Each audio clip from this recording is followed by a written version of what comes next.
राधे राधे दोस्तों, आपका हमारे YouTube चैनल दिव्य भक्ति ज्ञान वेग में हार्दिक स्वागत है। श्री शिवाय नमस्तुभ्यम। आप सभी का दिन शुभ हो। प्रिय श्रोताओं, आज हम शिव पुराण कथा का 17वें अध्याय में प्रवेश करने जा रहे हैं। कई लोग भगवान शिव से डरते हैं। वो सोचते हैं अगर भगवान शिव की पूजा या व्रत नहीं किया तो कुछ अशुभ हो जाएगा, परंतु शिव जी भय नहीं बल्कि सच्चे भक्ति के प्रतीक हैं। वह आसुरी भावों को शांत करने वाले हैं। वह तो ऐसे भोले हैं जो हृदय को बिना पुकारे भी स्वीकार कर लेते हैं। आज की कथा हमें यही समझाएगी कि पूजा किसी डर से नहीं बल्कि प्रेम और आभार से होनी चाहिए, क्योंकि शिव जी प्रेम में रचे हुए देवता हैं, दया, क्षमा और करुणा के सागर हैं। तो आइए आज की कथा से पहले हम सभी मिलकर भगवान शिव से प्रार्थना करें। हे भय हरण शिव जी, हमारे मन से डर को दूर करें। हमें ऐसा विश्वास दें कि हम आपकी भक्ति बिना किसी दिखावे और भय के कर सकें। आपके प्रति हमारा प्रेम ही हमारी पूजा बन जाए। हर हर महादेव। अब सुनिए आज की कथा। श्री ब्रह्मा जी कहते हैं, हे नारद, ब्राह्मणी ने देवी पार्वती को पतिव्रत धर्म की शिक्षा देने के पश्चात मैना को बुलाकर कहा, महारानी जी, अब अपनी पुत्री की यात्रा कराइए, इसे विदा कीजिए। तब बहुत अच्छा ऐसा कहकर वे प्रेम के वशीभूत हो गई। फिर धैर्य धारण करके उन्होंने काली को बुलाया और उसके वियोग के भय से व्याकुल होकर वे बेटी को बारंबार गले से लगाकर अत्यंत उच्च स्वर से रोने लगी। फिर पार्वती भी करुणाजनक बात कहती हुई जोर जोर से रो पड़ी। मैना और शिवा दोनों ही विरह शोक से पीड़ित होकर मूर्छित हो गई। ऐसा करने पर पार्वती के रोने से देव पत्नियां भी अपनी शुद्ध बुद्ध खो बैठी। सारी स्त्रियां वहां रोने लगी। वे सब की सब अचेत सी हो गई। उस यात्रा के समय परम प्रभु साक्षात योगेश्वर शिव भी रो पड़े। फिर दूसरा भला कौन चुप रह सकता था। इस समय अपने समस्त पुत्रों, मंत्रियों और उत्तम ब्राह्मणों के साथ हिमाचल शिखर वहां आ पहुंचे और मोहवश अपनी बच्ची को अपने गले से लगाकर रोने लगे। बेटी, तुम मुझे छोड़कर कहाँ चली जा रही हो? ऐसा कहकर सारे जगत को सूना मानते हुए वे बारंबार विलाप करने लगे। जब ज्ञानियों में ज्ञानी श्रेष्ठ पुरोहितों ने अन्य ब्राह्मणों के सहयोग से कृपया पाकर उपदेश देते हुए सबको सुखद रीति से समझाया, तब पार्वती ने भक्ति भाव से माता पिता तथा गुरु को प्रणाम किया।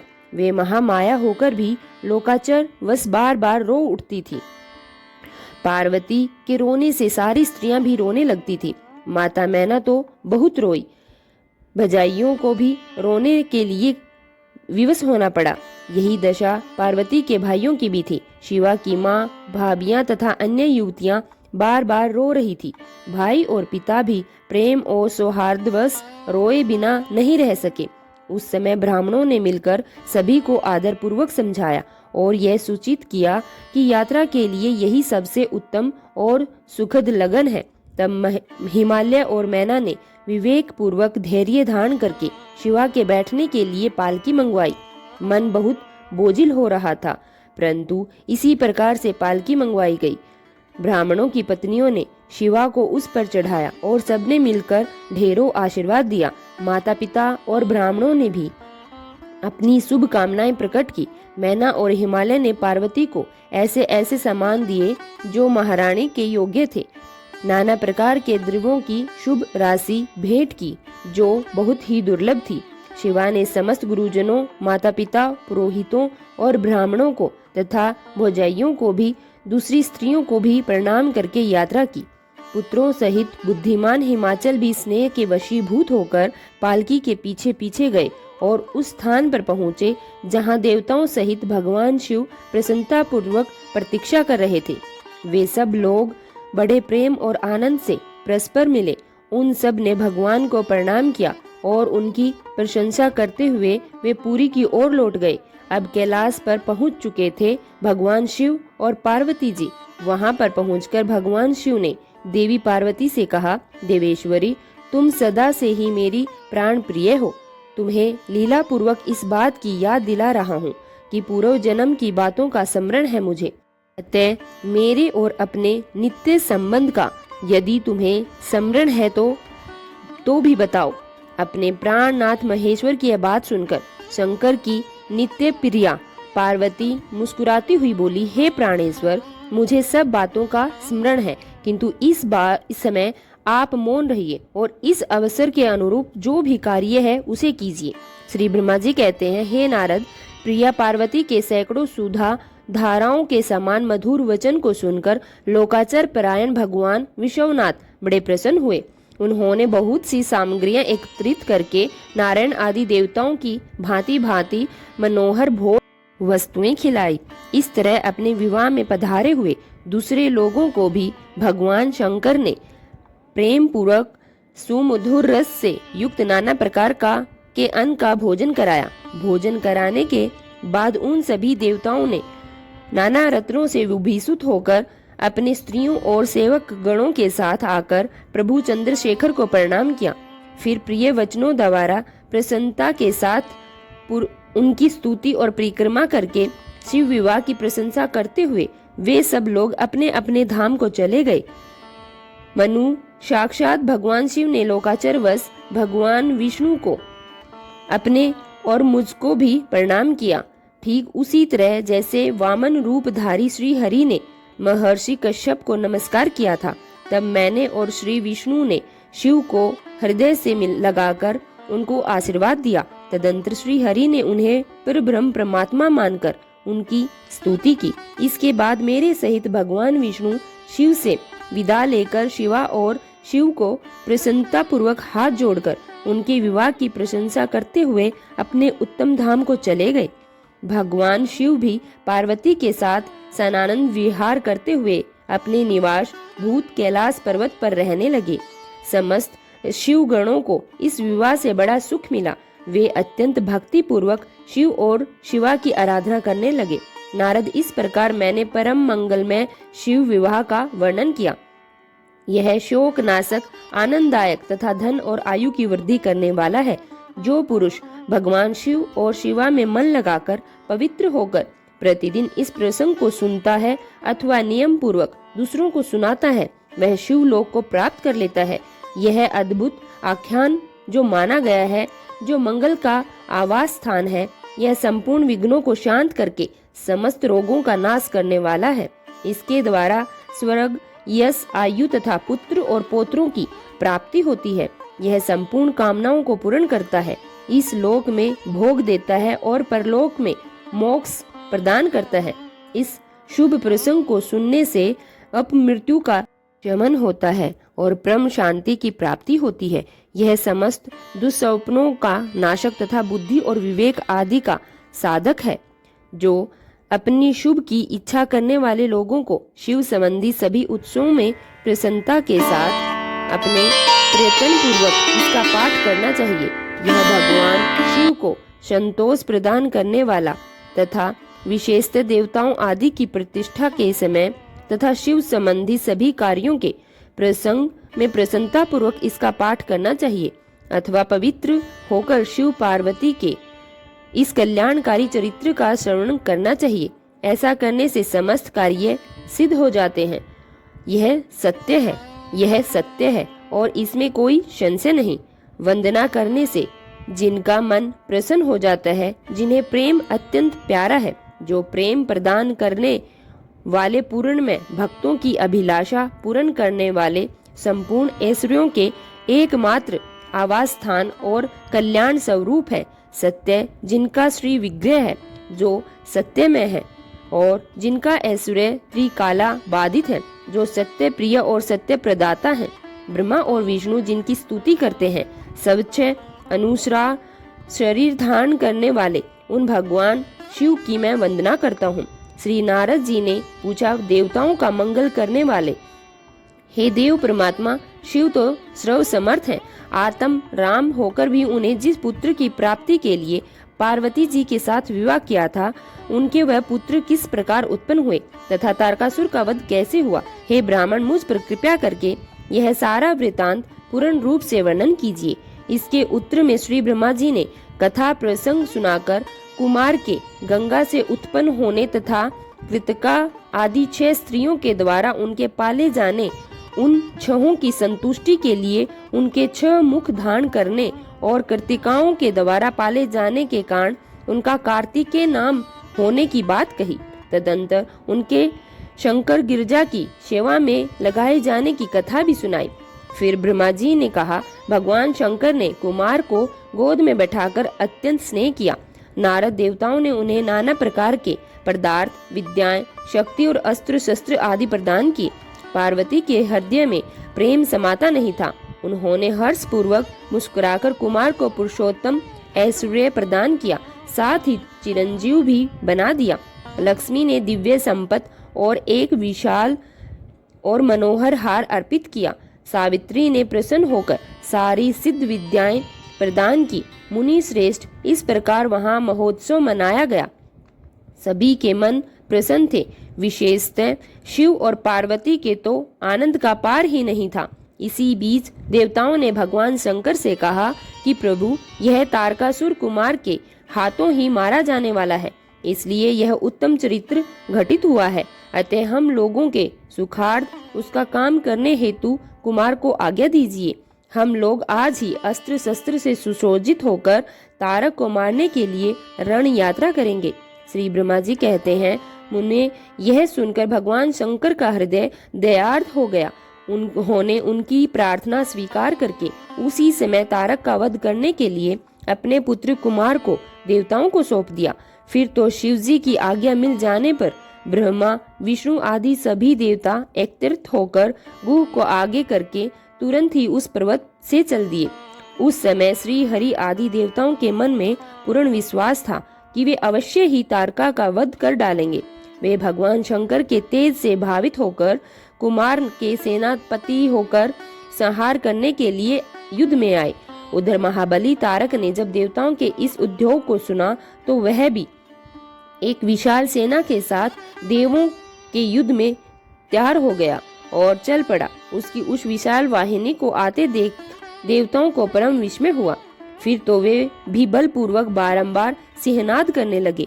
उसी समय तुरंत ही भगवान शंकर की प्रेरणा से विष्णु आदि समस्त देवताओं के प्रति आकाशवाणी हुई। आकाशवाणी ने कहा, देवगण, तुम लोग जो कुमार के अधिनायकत्व में युद्ध करने जा रहे हो, उद्यत हुए हो और उससे तुम संग्राम में दैत्यों को जीतकर विजय होंगे। श्री ब्रह्मा जी कहते हैं, हे मुने, उस आकाशवाणी को सुनकर सभी देवताओं का उत्साह और भी बढ़ गया। उनका भय जाता रहा और वे विरोचित गर्जना करने लगे। उनकी युद्ध कामना बलवती हो उठी और वे सब के सब कुमार को अग्रणी बनाकर बड़ी उतावला के साथ महिसागर संगम को गए। उधर बहुसंख्यक असुरों से घिरा हुआ वह तारकासुर शीघ्र ही वहां आ धमका। जहां वे सभी देवतागण खड़े हुए थे, उस असुर के आगमन काल में प्रलय कालीन मेघों के समान गर्जना करने वाले रणभेरियों तथा अन्याय कलश शब्द करने वाले रणवाग बज रहे थे। उस समय तारकासुर के साथ आने वाले दैत्य ताल ठोकते हुए गर्जना कर रहे थे। उनके पादहात से पृथ्वी कांप उठती थी। उस अत्यंत भयंकर कोलाहल को सुनकर भी सभी देवता निर्भय ही बने रहे। वे एक साथ मिलकर तारकासुर से लोहा लेने के लिए डटकर खड़े हो गए। उस समय देवराज इंद्र को गणराज पर बैठाकर सबसे आगे खड़े कर दिया। वे लोकपालों से घिरे हुए थे और उनके साथ देवताओं की ही महिमता बनी हुई थी। फिर कुमार ने उस गजराज को तो महेंद्र को दे दिया और वे स्वयं एक ऐसे विमान पर आरूढ़ हो गए जो परमाश्चर्यजनक तथा नाना प्रकार के रत्नों से सुशोभित था। उस समय भगवान उस विमान पर सवार होने से सर्वगुण संपन्न महायशस्वी शंकर पुत्र कुमार उत्कृष्ट शोभा पा रहे थे, जो बहुत ही सुशोभित हो रहे थे। उन पर परम प्रकाशमान चवर डुलाए जा रहे थे। बीच बलाभिमानी और महावीर देवता और दैत्य क्रोध से विवल हो रहे थे। उस समय देवताओं और दैत्यों के में बड़ा घमासान युद्ध हुआ। क्षण भर में ही रणभूमि रणमुंडों से व्याप्त हो गई। तब महाबली तारकासुर बहुत बड़ी सेना के साथ देवताओं से युद्ध करने के लिए वेग पूर्वक आगे बढ़ा। उस रण दुर्मद तारक को युद्ध की कामना से आगे बढ़ते देख इंद्र आदि सभी देवता तुरंत ही उसके सामने आए। फिर तो दोनों सेनाओं में महान कोलाहल होने लगा। फिर देवों और असुरों का विनाश करने वाला ऐसा द्वंद्व युद्ध प्रारंभ हुआ, जिसे देखकर वीर लोग हर्षोत्फुल्ल हो गए और कायरों के मन में भय समा गया। इसी समय वीरभद्र कुपित होकर महाबली परमत गणों के साथ वीर भीमानी तारक के पास जा पहुंचा।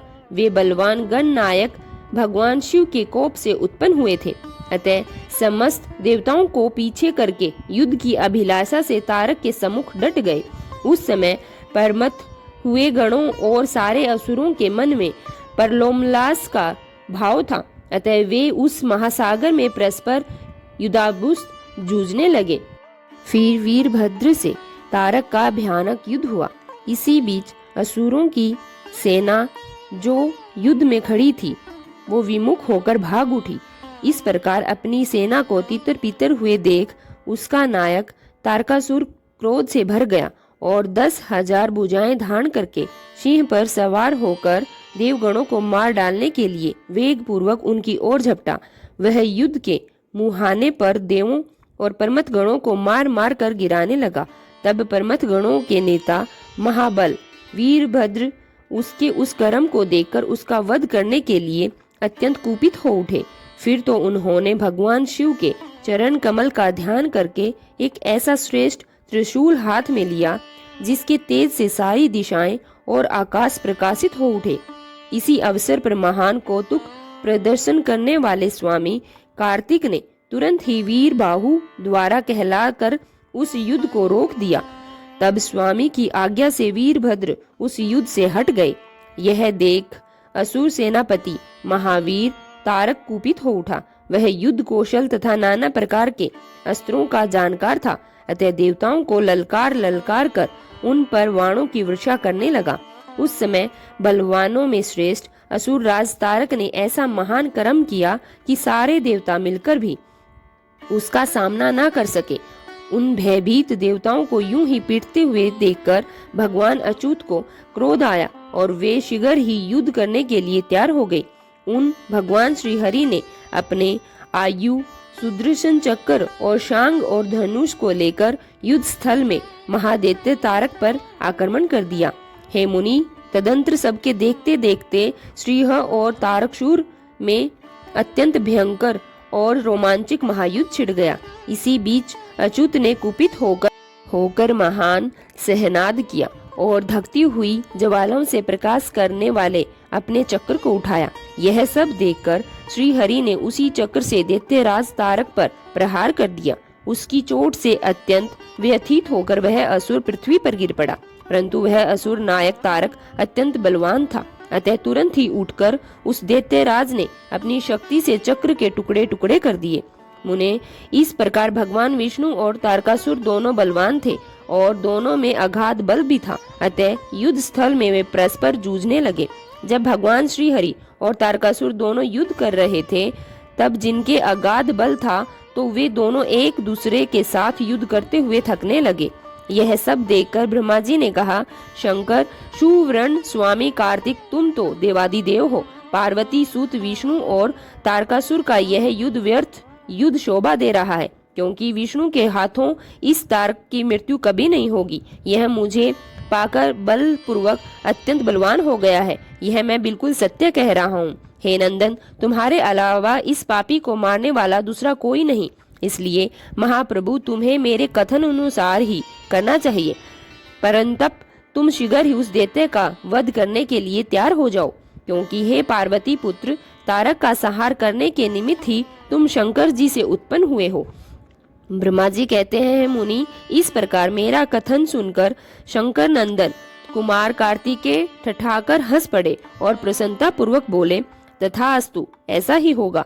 तब महान ऐश्वर्यशाली शंकर सुवन कुमार तारकासुर के वध का निश्चय करके विमान में से उतर पड़े और पैदल हो गए। जिस समय महाबली शिव पुत्र कुमार अपनी अत्यंत चमकीली शक्ति को, जो लपटों से दमकती हुई एक बड़ी उल्का सी जान पड़ती थी, हाथ में लेकर पैदल ही दौड़ रहे थे, उस समय उनकी अद्भुत शोभा हो रही थी। उनके मन में तनिक भी व्याकुलता नहीं थी। वे परम प्रचंड और अपर में बलशाली थे। उन षणमुख को अपनी ओर आता देखकर सुरश्रेष्ठों से वह तारक कुमार बोला, क्या शत्रुओं का संहार करने के वाला यह कुमार यही है? मैं अकेला वीर इसके साथ युद्ध करूंगा और मैं ही समस्त वीर प्रमथ गणों, लोकपालों और श्री हरि जिनके नायक हैं उन देवताओं को भी मार डालूंगा। फिर देवताओं को दुर्वचन कहकर वह असुर तारक भीषण युद्ध करने लगा। उस समय बड़ा विकट संग्राम हुआ। तब शत्रु वीरों का संहार करने वाले कुमार ने शिवजी के चरण कमलों का स्मरण करके तारक को वध का विचार किया। फिर तो महातेजस्वी और महाबलशाली कुमार रोष वेश में आकर गर्जना करने लगे और बहुत बड़ी सेना के साथ युद्ध के लिए डटकर खड़े हो गए। उस समय समस्त देवताओं ने जय जयकार का शब्द किया और देवऋषियों ने इष्टवाणी करते हुए उनकी स्तुति की। तब तारक और कुमार का संग्राम आरंभ हुआ, जो अत्यंत महान, भयंकर और संपूर्ण प्राणियों को भयभीत करने वाला था। कुमार और तारक दोनों ही शक्ति युद्ध से प्रवीण थे, इसलिए अत्यंत रोषावेश वे परस्पर एक दूसरे पर प्रहार करने लगे। परम पराक्रमी वे दोनों नाना प्रकार के पैतरों को बदलते हुए गर्जना करते हुए और अनेक प्रकार से दाव पेच से एक दूसरे पर आघात कर रहे थे। उस समय देवता, गंधर्व और किन्नर सभी मौन खड़े होकर यह सब दृश्य देखते रहे। उन्हें परम विस्मय हुआ और यहाँ तक कि वायु का चलना भी बंद हो गया। सूर्य की प्रभा फीकी पड़ गई और पर्वत तथा वन कनानों के सहित सारी पृथ्वी कांप उठी। इस अवसर पर हिमालय आदि पर्वत स्नेहाभिभूत होकर कुमार की रक्षा करने के लिए वहां आए। तब उन सभी पर्वतों को भयभीत देखकर शंकर और पार्वती की पुत्र कुमार उन्हें सांत्वना देकर बोले, हे महाभागों, पर्वतों, तुम लोग खेद मत करो, तुम्हें किसी प्रकार की चिंता नहीं करनी चाहिए। मैं आज तुम लोगों की आंखों के सामने ही इस पापी का काम तमाम कर दूंगा। ऐसा कहकर उन पर्वतों के सामने ही तथा देवगणों के को डांडस देकर कुमार ने गिरजा और शंभु को प्रणाम किया तथा अपनी कांतिमती शक्ति को हाथ में ले लिया। शंभु पुत्र कुमार महाबली तथा महान ऐश्वर्यशाली तो थे ही। जब उन्होंने तारका का वध करने की इच्छा से शक्ति हाथ में ले ली, उस समय उनकी अद्भुत प्रेरणा हुई। फिर शंकर जी के तेज से संपन्न कुमार ने उस शक्ति से तारकासुर पर, जो समस्त लोगों को कष्ट देने वाला था, प्रहार कर दिया। उस शक्ति के आघात से तारकासुर के सभी अंग छिन्न भिन्न हो गए और संपूर्ण असुर गणों का अधिपति वह महावीर सहसा धर्मशायी हो गया। हे मुने, सबके सब देखते वहीं कुमार द्वारा मारे गए तारकासुर के प्राण पखेरु उड़ गए। उस उत्कृष्ट वीर तारक को महासमर में प्राण रहित होकर देखकर वीरवर कुमार ने पुनः उस पर वार नहीं किया। उस महाबली दैत्यराज तारक के मारे जाने पर देवताओं ने बहुत से असुरों को मौत के घाट उतार दिया। उस युद्ध में कुछ असुरों ने भयभीत होकर हाथ जोड़ लिए, कुछ के शरीर छिन्न भिन्न हो गए और हजारों दैत्य मृत्यु के अतिथि बन गए। कुछ शरणार्थी दैत्य अंजलि बांधकर पाही पाही रक्षा कीजिए ऐसा कहकर पुकारते हुए कुमार के शरणापन में चले गए। कुछ मार डाले गए और कुछ मैदान छोड़कर भाग गए। सहस्त्रों दैत्य जीवन की आशा से भागकर पाताल में घुस गए। उन सब की आशाएं भगन हो गई थी और मुख पर दीनता छाई हुई थी। मुनीश्वर, इस प्रकार वे सारी दैत्य सेना विनिष्ट हो गई। देवगणों के भय से कोई भी वहां ठहर नहीं सका। उस दुरात्मा तारक के मारे जाने पर सभी लोग निष्कंटक हो गए और इंद्र आदि सभी देवता आनंद मगन हो गए। यू कुमार को विजय देकर एक साथ ही संपूर्ण देवताओं तथा त्रिलोकी के समस्त प्राणियों को महान आनंद हुआ। उस समय भगवान शंकर भी बहुत प्रसन्न हुए और कार्तिकेय के विजय का समाचार पाकर आनंद विभोर हो गए और पार्वती जी भी गणों से घिरे हुए वहां पधारे। तब जिनके हृदय में स्नेह समाता नहीं था, उस पार्वती के परम प्रेम पूर्वक सूर्य के समान तेजस्वी अपने पुत्र कुमार को अपनी गोद में लेकर लाड करने लगी। उसी अवसर पर अपने पुत्रों से गिरे हुए हिमालय ने बंधु बांधवों और अनुयायियों के साथ आकर शंभु, पार्वती और गुह का स्तवन किया। संपूर्ण देवता, मुनिगण, सिद्ध और चरणों ने शिव नंदन कुमार शंभु और परम प्रसन्न हुए पार्वती जी की स्तुति की। उस समय उपदेवों ने बहुत बड़ी पुष्प वर्षा की।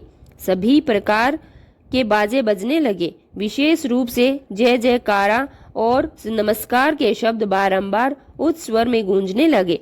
उस समय वहां एक महान विजयोत्सव मनाया गया, जिसमें कीर्तन विशेष था और वह स्थान गाने बजाने के शब्द तथा अधिकादि महाघोष हो रहा था।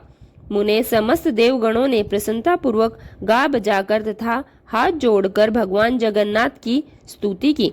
फिर सबसे प्रशंसित तथा अपने गणों से घिरे वे भगवान रुद्र जगत जननी भवानी के साथ अपने निवास स्थान कैलाश पर्वत पर चले गए। इधर तारक को मारा देखकर सभी देवताओं तथा अन्य समस्त प्राणियों के चेहरे पर हंसी खिलने लगी। वे भक्ति पूर्वक शंकर सुवन कुमार की स्तुति करने लगे। वे सब मिलकर इस प्रकार स्तुति कर रहे थे। हे देव, तुम दानव श्रेष्ठ तारक का हनन करने वाले हो, तुम्हें नमस्कार है। शंकर नंदन, तुम बाणासुर के प्राणों का अपहरण करने वाले तथा प्रलंबासुर के विनाशक हो। तुम्हारा स्वरूप परम पवित्र है। हम सब आपका अभिनंदन करते हैं। ब्रह्मा जी के कहते हैं कि हे मुनि, जब विष्णु आदि सभी देवताओं ने उनका स्तवन किया, तब उन प्रभु ने सभी देवताओं को क्रमशः नया नया वर प्रदान किया। फिर पर्वतों की स्तुति करते हुए देखकर वे शंकर तन्मय परम प्रसन्न हुए और बोले, भूधरों, तुम सभी पार्वतों तपस्वियों द्वारा पूजनीय तथा कर्मठ और ज्ञानियों के लिए सेवनी होंगे। यह जो मेरे पितामह पर्वत श्रेष्ठ हिमवान है, यह महाभाग आज से तपस्वियों के लिए फलदाता होंगे। तब देवता बोले, कुमार, यूं असुर राज तारक को मारकर तथा देवों को वर देकर तुमने हम सबको तथा चराचर जगत को सुखी कर दिया है। अब तुम्हें परम प्रसन्नता पूर्वक अपने माता पिता पार्वती और शंकर का दर्शन करने के लिए शिव के निवास भूत कैलाश पर चलना चाहिए। ब्रह्मा जी कहते हैं, हे मुनि, फिर सब देवताओं के साथ विमान पर चढ़कर कुमार स्कंद शिव जी के समीप कैलाश पर पहुंच गए। उस समय शिव शिवा ने बड़ा आनंद मनाया। देवताओं ने शिव जी की स्तुति की। शिव जी की उन्होंने वरदान तथा अभ्यदान करके विदा किया। मनु इस तरह से सब के सब आनंद प्राप्त कर चुके थे। वे शिव, पार्वती तथा शंकर नंदन कुमार को रमणीय यश देते हुए अपने अपने लोक को चले गए। इधर परमेश्वर शिव भी शिवा कुमार तथा गणों के साथ आनंद पूर्वक उस पर्वत पर निवास करने लगे। मुने, इस प्रकार जो शिव भक्त से ओत प्रोत सुखदायक और दिव्य है, कुमार का सारा वह चरित्र मैंने तुमसे वर्णन किया है। अब और क्या सुनना चाहते हो?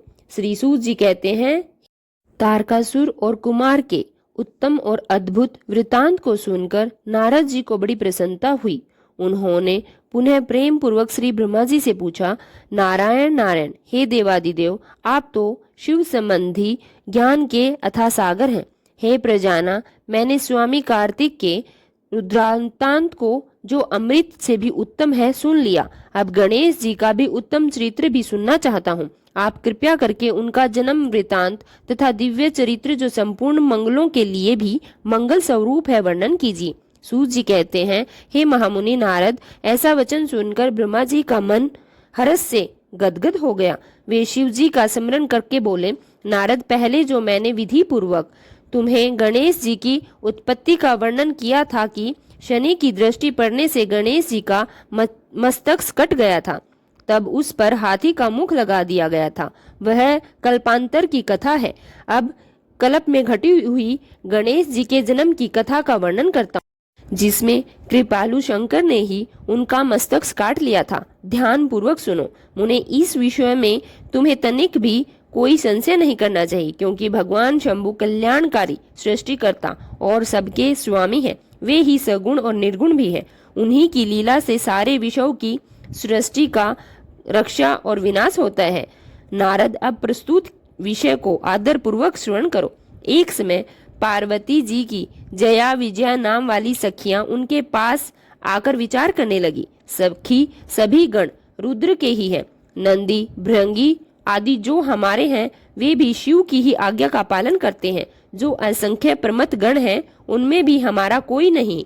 वे सभी शिवज्ञा प्रायण होकर द्वार पर खड़े रहते हैं। सखी, अगर वे सभी हमारे भी हैं, तब भी उनसे हमें क्या मिलता है? अतः हे पाप रहते, आपको भी हमारे लिए गणों की रचना करनी चाहिए। श्री ब्रह्मा जी कहते हैं, हे मुने, जब सखियों ने पार्वती जी से ऐसा सुंदर वचन कहा, तब उन्होंने उन्हें हितकारक माना और वैसा करने का विचार भी किया। फिर किसी समय जब पार्वती जी स्नान करने के लिए जा रही थी, तब सदाशिव नंदी को डरा धमकाकर घर के भीतर शंकर जी आते देखकर स्नान करती हुई जगत जननी पार्वती उठकर खड़ी हो गई। उस समय उनको बड़ी लज्जा आई, वे आश्चर्यचकित हो गई। उस अवसर पर उन्होंने सखियों के वचन को हितकारक और सुखप्रद माना। उस समय ऐसी घटना घटित होने पर परमाया परमेश्वरी शिव पत्नी पार्वती के ने मन में ऐसा विचार किया कि कोई मेरा एक ऐसा सेवक होना चाहिए जो परम शुभ कार्य कुशल और मेरी आज्ञा का ही पालन करे, उसे तनिक भी विचलित होने वाला ना हो। ऐसा मन में विचार कर पार्वती देवी ने अपने शरीर की मैल से एक ऐसे चेतन पुरुष का निर्माण किया जो संपूर्ण शुभ लक्षणों से युक्त था। उसके सभी अंग सुंदर और दोष रहित थे। उसका वह शरीर विशाल, परम शोभायान और महान बल पराक्रम से संपन्न था। देवी ने उसे अनेक प्रकार के वस्त्र, नाना प्रकार के आभूषण और बहुत सारा उत्तम आशीर्वाद देकर कहा कि तुम मेरे पुत्र हो, मेरे अपने ही हो। तुम्हारे समान प्यारा मेरे यहाँ कोई दूसरा नहीं। पार्वती जी के ऐसा कहने पर वह पुरुष उन्हें नमस्कार करके बोला, माँ, आज आपको ऐसा कौन सा कार्य आ पड़ा जिसे आपको यह कहने के अनुसार उसे जरूर ही पूर्ण करूंगा।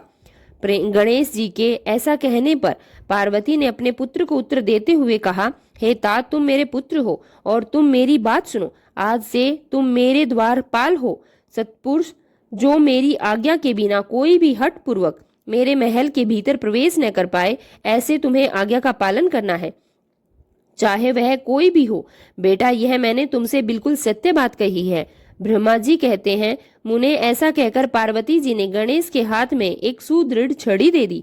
उस समय उनके सुंदर रूप को निहार कर पार्वती जी हर्ष मगन हो गई। उन्होंने परम प्रेम पूर्वक अपने पुत्र का मुख चूमा और कृपावश होकर छाती से लगा लिया। फिर दंडधारी गणराज को अपने द्वार पर स्थापित कर दिया।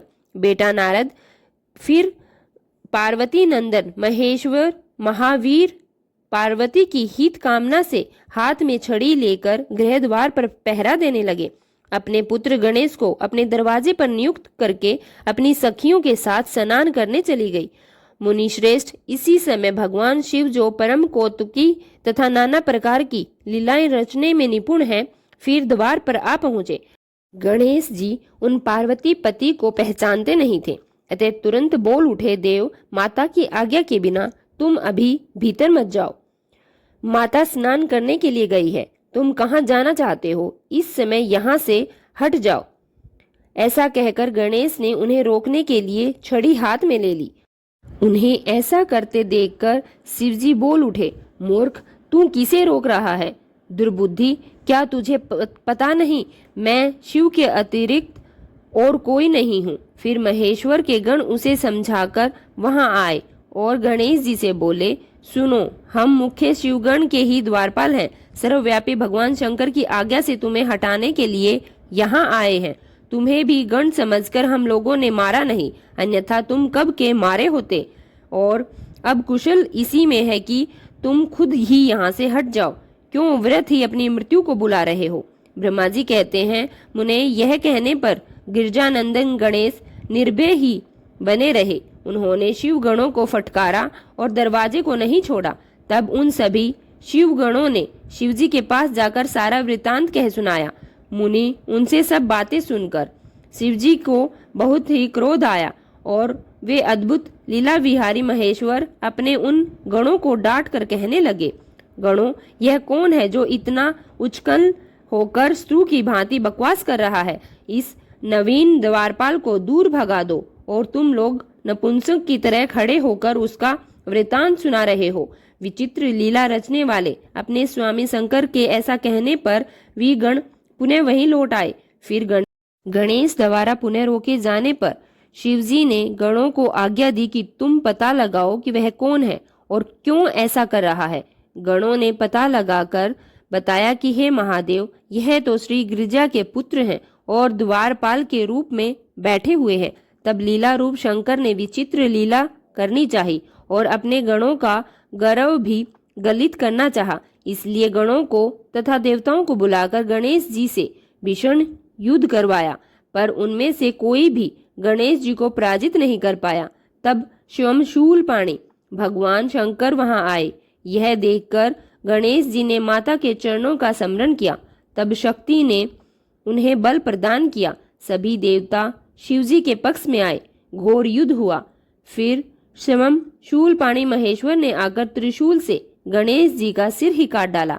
जब यह समाचार पार्वती जी को मिला तो वे बहुत क्रोधित हो गई और बहुत सी शक्तियों से उत्पन्न होने के बिना चार उन्हें प्रलय करने की आज्ञा दे डाली।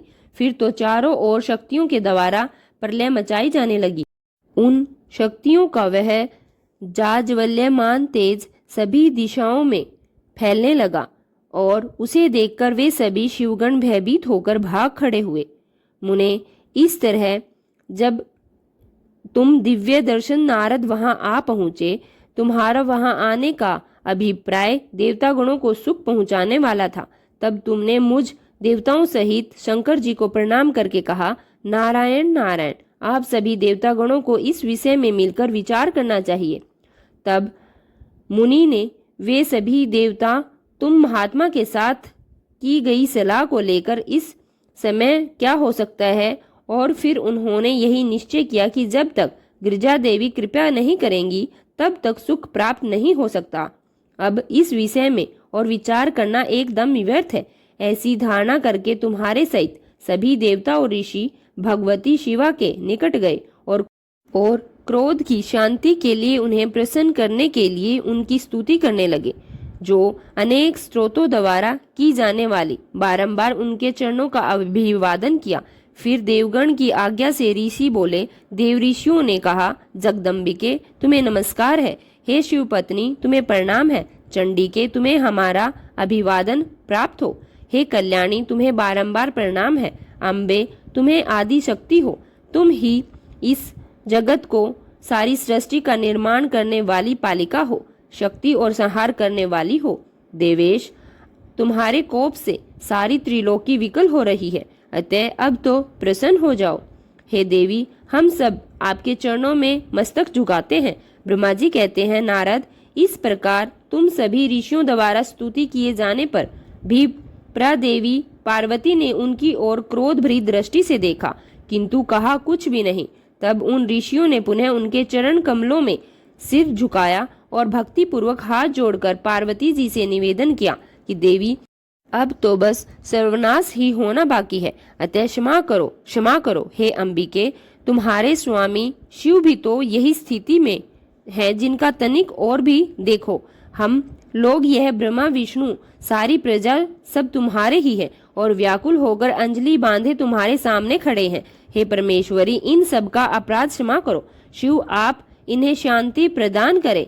और ब्रह्मा जी कहते हैं कि हे मुने, सभी देव ऋषियों ने ऐसा कहकर अत्यंत दीन भाव से व्याकुल होकर हाथ जोड़कर और चंडिका के सम्मुख खड़े हो गए। उनका ऐसा कथन सुनकर चंडिका देवी प्रसन्न हो गई। उनके हृदय में करुणा का संचार आया और वे पूजनीय ऋषियों को इस प्रकार कहने लगी, यदि मेरा पुत्र जीवित हो जाए और वह तुम लोगों के मध्य पूजनीय मान लिया जाए तो संहार नहीं होगा। जब तुम लोग उसे सर्वाध्यक्ष का पद प्रदान कर दोगे तभी लोक में शांति हो सकती है, अन्यथा तुम्हें सुख प्राप्त नहीं हो सकता। ब्रह्मा जी कहते हैं, मुनि, पार्वती के इस प्रकार कहने पर तुम सभी ऋषियों ने उन देवताओं के पास आकर सारा वृतांत कह सुनाया और फिर उसे सुनकर इंद्र आदि सभी देवताओं के चेहरे पर उदासी छा गई। वे शंकर जी के पास गए और हाथ जोड़कर उनके चरणों में नमस्कार करके सारा समाचार निवेदन कर दिया। देवताओं का कथन सुनकर शिवजी ने कहा, ठीक है, जिस प्रकार सारी त्रिलोकी को सुख मिल सके मैं वही कार्य करना चाहूंगा। अतः अब किसी भी दिशा की ओर चलना चाहिए। जो जीव पहले मिले उसका सिर काटकर मेरे पास लाओ। ब्रह्मा जी कहते हैं, हे मुने, शिव जी की आज्ञा का पालन करने वाले उन सभी देवताओं का वह सारा कार्य संपन्न करते हुए उन्होंने उस शिशु शरीर को धो पोंछकर विधिवत उसकी पूजा की। फिर वे उत्तर दिशा की ओर गए। वहां उन्हें पहल एक दांत वाले हाथी को देखा। उन्होंने उसका ही सिर लाकर उस शरीर पर जोड़ दिया। हाथी के सिर को संयुक्त कर लेने के बाद सभी देवताओं ने भगवान शिव आदि को प्रणाम करके कहा, हम लोगों ने तो अपना कार्य कर दिया है, अब जो शेष करना है उसे आप कीजिए। ब्रह्मा जी कहते हैं, तब शिवाज्ञा पालन संबंधित देवताओं की बात सुनकर सभी देव और पार्षदों को महान आनंद हुआ। फिर ब्रह्मा विष्णु आदि सभी देवता अपने स्वामी निर्गुण स्वरूप भगवान शंकर को प्रणाम करके बोले, हे स्वामिन, आप महात्मा के जिस तेज से हम सभी उत्पन्न हुए हैं, आपका वही तेज वेद मंत्र के अभियोग से इस बालक में प्रवेश करे। इस प्रकार सभी देवताओं ने वेद मंत्रों द्वारा जल को अभिमंत्रित कर फिर शिवजी का स्मरण करके उस उत्तम जल को बालक के शरीर पर छिड़क दिया। उस जल के स्पर्श होते ही वह बालक स्वेच्छा से शीघ्र ही चेतना युक्त होकर जीवित हो गया और सोए हुए बालक की तरह उठ बैठा। वह सौभाग्यशाली बालक अत्यंत सुंदर था। उसका मुख हाथी का सा था, शरीर का रंग हरा लाल था और चेहरे पर प्रसन्नता खिल रही थी। उसकी आकृति कमनीय थी और उसकी सुंदर प्रभा फैल रही थी। मुनीश्वर पार्वती नंदन उस बालक को देखकर वहां उपस्थित सभी लोग आनंद मगन हो गए और सारा दुख दूर हो गया। तब हर्ष विभोर होकर सभी लोगों ने उस बालक को पार्वती जी को दिखाया। अपने पुत्र को जीवित देखकर पार्वती जी भी परम प्रसन्न हुई। जय भोलेनाथ। आज के अध्याय में बस इतना ही। इसके आगे की कथा आप कल के अध्याय में सुनेंगे। अब आइए हम सच्चे मन से भगवान शिव से क्षमा प्रार्थना करेंगे। हे भोलेनाथ, अगर इस कथा के श्रवण, वाचन या स्मरण के दौरान हमारे मन, वाणी या कर्म से किसी भी प्रकार की कोई त्रुटि हो गई हो, हम आपसे उसके लिए हाथ जोड़कर प्रार्थना करते हैं। कृपया हमें क्षमा करें। प्रभु, हमारी समझ सीमित है परंतु श्रद्धा असीम है। अगर किसी पवित्र प्रसंग को हमने अधूरा समझा, अधूरा सुना या फिर किसी दिव्यता को पूरी तरह व्यक्त नहीं किया तो केवल हमारी अल्प बुद्धि है। उसकी दोषिता हमारी नहीं बल्कि हमारी अवस्था की है। आप तो दयालु हैं, कृपया मैं हैं, भक्तों के हर अपराध को क्षमा कर देने वाले हैं। हे भोलेनाथ, हमारी इस भक्ति यात्रा को स्वीकार करें और हमारे दोषों को नष्ट करके हमें अपनी शरण में रखें। हे नीलकंठ, इस अध्याय को आपने ही आरंभ करवाया है और आप ही इसे पूर्ण करें। आपकी कृपा से हम हर दिन आपकी ओर निकट आते रहेंगे। यही हमारी आपसे बड़ी कामना है। हर हर महादेव।